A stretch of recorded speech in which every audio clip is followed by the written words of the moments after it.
those who send gifts to the novel and support with valuable golden tickets. I hope we can all keep it up. 3. Chapter 898 On the Eve of Returning to Earth and Lawbreaker Divine Pendant. Jade was one of the first followers of Bai Zemin. He, along with Fu Zufeng, Kai Jingyi, and Kang Lan, was part of the small group of 4 students who that day in the university gymnasium decided to change his life and follow Bai Zemin.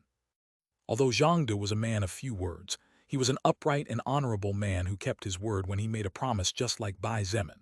Among the few people Bai Zemin trusted completely, even without the effect of the skill attached to his subclass, loyal follower, Zhang had earned his place with actions and not empty words. His loyalty was unquestionable, and his admiration for Bai Zemin was not different from that of a young schoolboy looking up to his lifelong idol. However, that person had died. Zhang had died and would never come back. Bai Zemin's mind fell into chaos as his heart was filled with sadness, guilt, but most of all with anger. Anger that burned as strong as lava inside a volcano waiting to burst into eruption.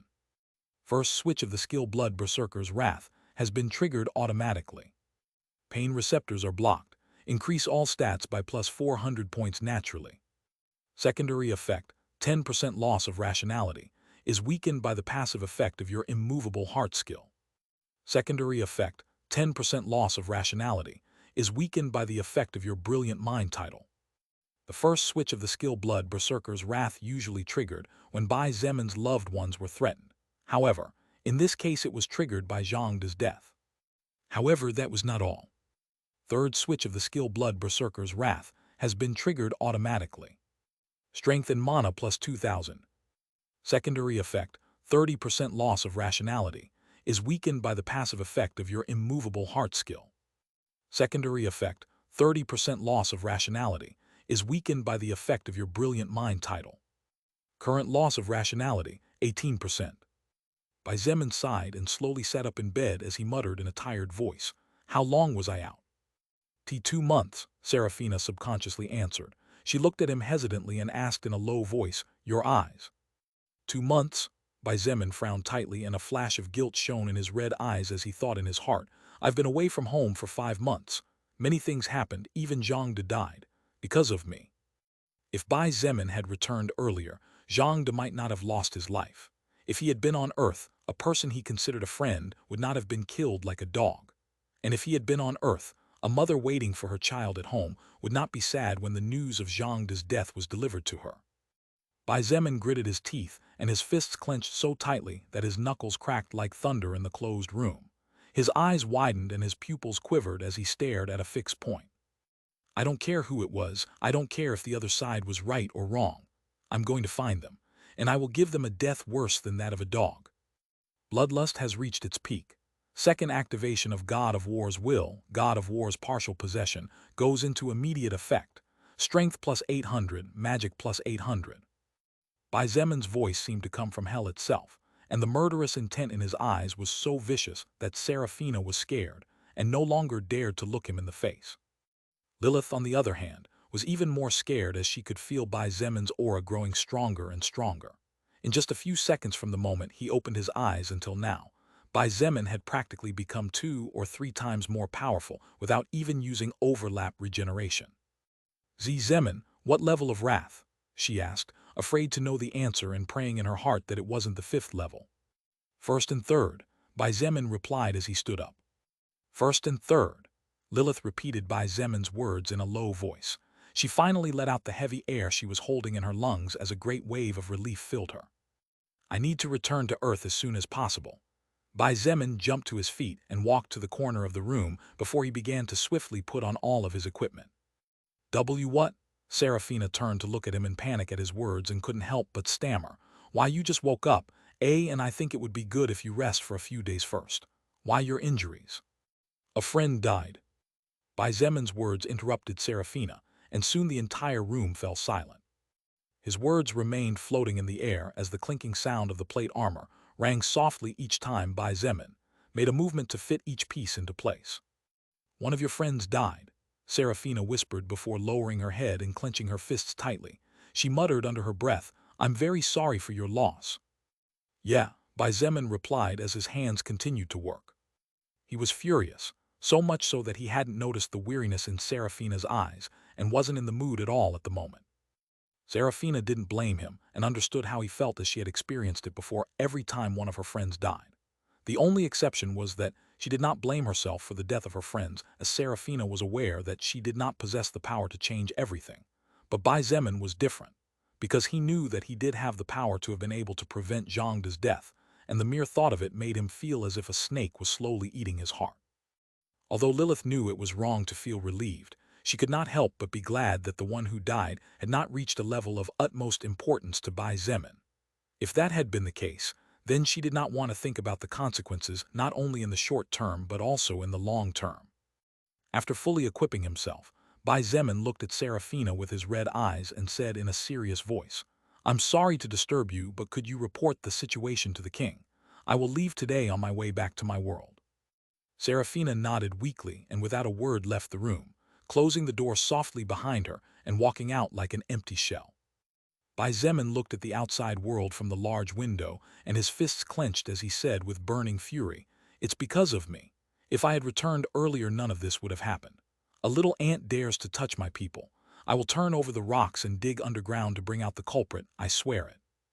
Lilith looked at his back for several seconds with eyes brimming with sadness. She understood a little how he was feeling.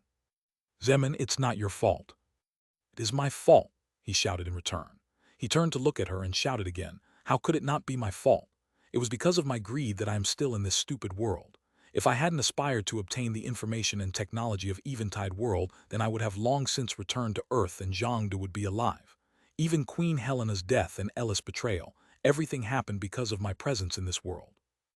Lilith shook her head and said softly, "Zemin, you are strong, many times stronger than those who follow you, and that is why you think you have the obligation to take care of them, which is not wrong in essence. However, remember that you will not always be able to save everyone, because even if you are strong, you are not an omnipotent existence." Bai Zemin was about to shout again in frustration and anger, but his words caught in his throat, and his pupils trembled slightly as he looked at Lilith. She had lost her entire family. They had all been killed, but she had been unable to save them for different reasons. Lilith surely blamed herself just as he blamed himself, and Bai Zemin didn't want to make her remember the past that surely hurt so much. "As sorry I behaved like an idiot," he murmured. Lilith caressed his face and shook her head. "Your reaction is just normal. You don't need to apologize to me at all." Seeing that he stayed silent, Lilith closed the short distance between them and hugged him without saying a word. At first, Bai Zemin froze. However, his body soon softened as he felt the warmth of the woman he loved, and tears of frustration, anger, and sadness began to fall down his face. Lilith felt the drops of moisture fall on her dress, but she kept silent and only devoted her all to hugging him and letting him know with her warmth that he was not alone. This was the first time Bai Zemin had lost someone important, and worst of all, in his heart he was blaming himself for Zhangde's death. In the throne room, Serafina was explaining the situation to her father when a bellow that sounded like the howl of a wounded and furious beast shook the entire castle for several seconds, causing the maidens to cry out in fear and fall to the ground. Serafina's eyes flashed with sadness and sorrow as she looked up as if to pierce the walls and see the expression that he had on his face. King Philip sighed as he said softly, "He caused a calamity for the demons in a world that is not his. Hopefully, whoever angered him to this point has begun to pray by now." After calming down a bit, Bai Zemin put on a cloak that covered his entire body and quietly walked out of the castle. He walked through the city after descending the mountain and headed for the area where the normal citizens of Bearcrest City lived. After several twists and turns at different intersections of 2 or more streets, his steps brought him in front of a normal-looking house before he stopped. After a moment of silence, he knocked softly on the door and waited there. About a minute or two later, the sound of the inner lock opening sounded in Bai Zemin's ears, and a moment later the door opened backwards. With his eyes partially covered by the cloak, he looked at the snow-white-haired girl whose eyes were closed, but still seemed to be looking into his very soul as she sat in her magic wheelchair. The two said nothing for a few seconds before Kali opened her pale, dry lips. "Bullet, you look sad." Her voice was monotone, just like an emotionless doll. After a short silence, Bai Zemin said calmly, "Kali, some things happened in my world. I need to go back as soon as possible." "I see." Kali nodded with no change in her expression. After a short pause, she asked, "Can you give me 2 hours? I need to do something first, then I'll go with you wherever you go." Bai Zemin nodded. "In that case, I'll come back to pick you up in 2 hours. I'll help you gather your things then." Kali nodded before turning in her wheelchair and closing the wooden door with a soft thump. Bai Zemin didn't stay there either but went to the outside of the city, and after getting far enough away, took out his work tools. Lilith said nothing for several minutes and simply watched him work. However, it was clear that Bai Zemin did not have his head set on the smithy, as his movements were crude, stiff, and his eyes seemed unfocused as he hammered and melted the metal he was working on.